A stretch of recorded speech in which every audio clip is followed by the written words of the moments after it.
ay sabay na sinimulan sa buong bansa ang pamahagi ng cash assistance sa mga benepisyaryo ng pinalawak na Uplift o Unified Package for Livelihood, Industry, Food and Transport Program.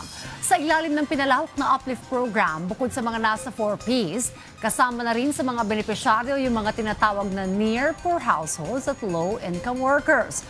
Ang detalye mula sa report ni J.M. Thompson. Nagsimula na ang simultaneous nationwide payout ng DSWD para sa mga benepisyaryo ng Unified Package for Livelihoods, Industry, Food and Transport o Uplift program sa iba't ibang bahagi ng bansa. Layo ng programa na matulungan ng mahigit 7 milyong pamilyang Pilipino na apektado ang mga hanap buhay dahil sa gulo sa gitnang silangan. Isa si Susan sa mga natulungan at patuloy na nakatatanggap ng tulong pinansyal mula sa pamahalaan. Dahil sa kanilang natatanggap na suporta, nakatulong ito na makatapos ang 3 niyang anak na ngayon ay mga guro na. Yung asawa ko, construction worker. Ngayon wala na kasi senior na. Tapos ako dati po, naglalabada lang.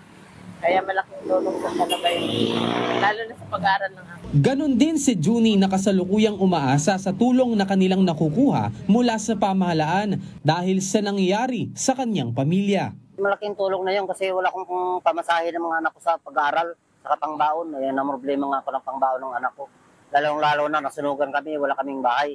Ginagawa pa lang daw yung bahay namin dito sa gagawing tenement. Nais din ni Junie na maibalik ang kanyang anak para maging benepisyaryo muli ng 4Ps.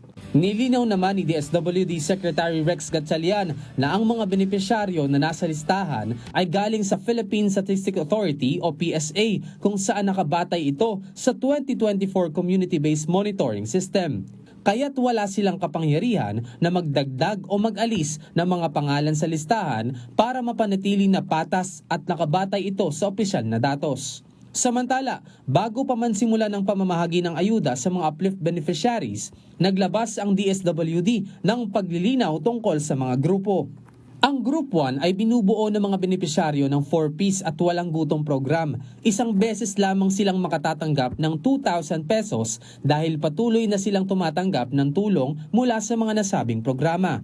Samantala, ang Group 2 ay binubuo ng mga poor at near-poor households na natukoy sa pamamagitan ng 2024 Community-Based Monitoring System o CBMS at hindi sakop ng 4Ps o walang gutong program. Ang Group 3 naman ay binubuo ng mga low-income workers at kanilang mga pamilya na natukoy sa pamamagitan ng Social Security System o SSS.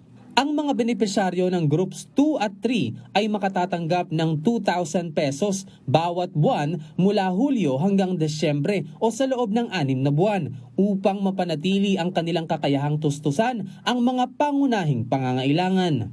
Para sa Group 1, magsisimula ang pamamahagi ng Uplift Assistance ngayong Martes. Ang ayuda ng mga benepisyaryo ng 4Ps ay direktang ipapasok sa kanilang Land Bank Cash Card o e-wallet, habang ang mga benepisyaryo ng walang gutong program ay tatanggap ng ayuda sa pamamagitan ng manual payout kasabay ng kanilang food redemption schedule.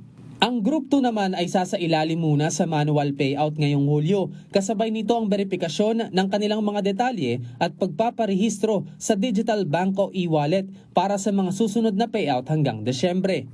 Ang Group 3 naman ay otomatikong makatatanggap ng 2,000 pesos bawat buwan sa kanilang enrolled SSS disbursement account, kaya hindi na kailangan ng manual verification. Tiniyak ng DSWD alinsunod sa direktiba ni Pangulong Ferdinand R. Marcos Jr. na maipapamahagi ang uplift assistance sa mga kwalipikadong benepisyaryo sa iba't ibang bahagi ng bansa bago matapos ang buwan ng Hulyo. Dahil dito sa programa na to, 1.2 million na pamilya, 1.2 million na pamilya ang ating individual ang ating mapoprotektahan. Ibig sabihin, dahil sa intervention na to, mapipigilan natin ang 1.2 million na Pilipino na maging mahirap.